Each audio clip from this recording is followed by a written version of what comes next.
Well, tonight, one of former President Donald Trump's most closely held secrets is a mystery no more. The world is finally seeing what Democrats fought to obtain, review, and ultimately reveal. 6 years worth of Trump's personal tax returns. The House Ways and Means Committee, which will be taken over by Republicans next week, released thousands of pages of documents today covering 6 years from 2015 to 2020. But all those numbers are merely raising new questions. Our Kristen Holmes is here to help us sort through all of this paperwork. So, Kristen, what are the biggest takeaways from these tax returns? Yeah, Pamela, so we knew some of this, but we learned so many more details through, as you said, these thousands of pages that cover 6 years of his tax return. So let's start with his income tax and what he paid while he was in office. We have now learned that he had paid $750 only in 2017. In 2018 and 19, he paid a total of $1.1 million. And in 2020, he paid $0. Now, the way he was able to do this was by claiming large losses that he carried over. But I talked to a number of tax experts who point directly to that $0. And they say that they believe this could signify actual business failures. You have to remember that some of this is strategic accounting. It's something that they carry over those losses intentionally in order to offset their income. But that $0 is something that might indicate actual problems with his businesses. The other big takeaway that I saw was tax experts raising questions about claims that Trump had on his businesses. In one case in particular, this is in 2017, he said that his DJT Aerospace Company, which operates his helicopter, income was $42,965. That is a very specific number. Well, he claimed the exact same amount in expenses, meaning the net was $0 and there were no taxes on it. So a lot of questions there as to how that would work. One expert telling me that that was statistically impossible to have those numbers line up like that. Yeah, that was a very, very specific number. So one of the points of concern was that the former president might be receiving income from foreign entities during his time as president. What do these returns tell us about that? Well, this was absolutely something that we were looking for because Trump's business dealings were a huge part of the narrative around his presidency. And what we found was that he held foreign bank accounts throughout his entire presidency. And there's one in particular that is raising a lot of eyebrows. So if we look at this, in 2015, he had bank accounts in United Kingdom, Ireland, China. 2016, United Kingdom, Ireland, China, St. Martin. 2017, United Kingdom, Ireland, China.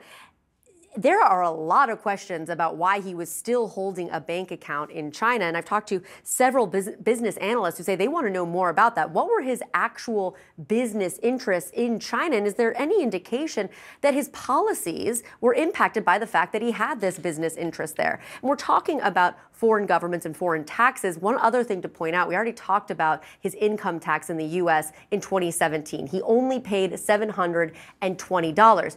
But that same year, he paid $1 million in foreign taxes. The reason why this is significant, it is custom for a businessman who has entities across the globe to pay this kind of money. But what it sheds light on is that as president, we now know that while he was serving in the White House, where his actual business interests lied. In some of those countries, India, China, Turkey, Mexico.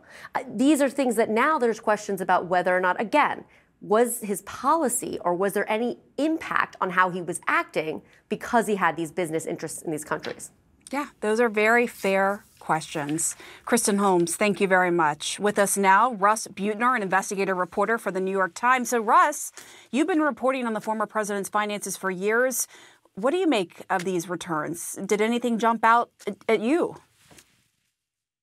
Well, I think on the returns themselves, what you see is sort of a continuation of what we reported earlier based on 20 years of his tax returns, which is that the businesses that he runs really don't make money very often. Often they lose money, and he subsidizes that with money from his inheritance, money from his entertainment work on The Apprentice, and endorsement deals that don't really require any sort of business expertise, but have been incredibly lucrative to him.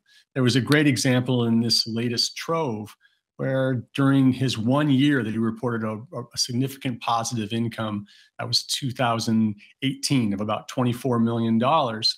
It looked like it had been a turn for him because that was the first year he reported positive income in more than a decade. But actually what happened is he sold assets that he inherited from his father for $26 million. So that more than accounted for all of that positive income. And that's been a theme throughout his life.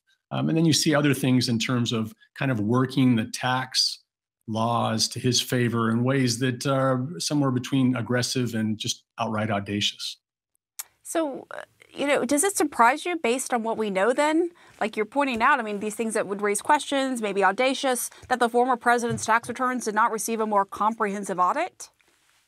I think that's absolutely shocking.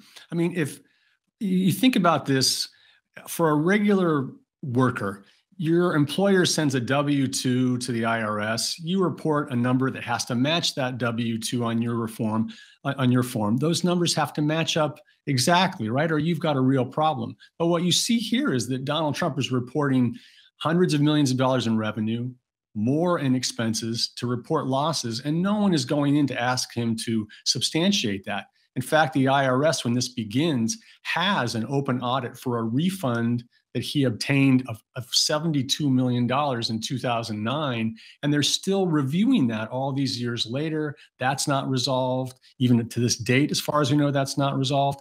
And they have one auditor assigned to look at these 500 tax returns that he files every year until pressure increases, and they up that to 3, which is still wholly inadequate. And they are still not even thinking about reviewing all of those businesses, just his personal return and a couple of the business entities. Is there anything in these returns that you could see potentially becoming a part of another investigation, such as those currently being run by Special Counsel Jack Smith with the Justice Department? It's a great question. It's a frustration, I think, of tax returns. These are not his complete tax returns. As I said, he files about 500 business returns a year. This is 6 business returns and his personal ones. There are things that raise questions in a tax return. My experience is that the 4 corners of a tax return don't generally show a red flag that sort of points straight to an indictment. But there are things that require further examination. There's a charitable donation that he claimed. The tax return just shows it was a charitable donation of land for $21 million. But the underlying story of that is that it's land he bought around an estate in Westchester County. He tried for more than a decade to develop it. He failed. It wasn't really worth very much, but yet he got an appraisal to say it was worth $21 million, filed that in order to lower his taxes that year and in future years. The IRS finally, under pressure, started looking at that, and it seems, going to say it was worth somewhere between $8 million and 0. So those are the sort of things that could be looked at more. There are a lot of expenses that are quite suspicious that should be looked at. At his golf course in Bedminster, one year, the category of general and administrative expenses increases 5-fold, and it's just not explained. Somebody should go in and look at that and figure out whether that's a real number or he's padding it with other things.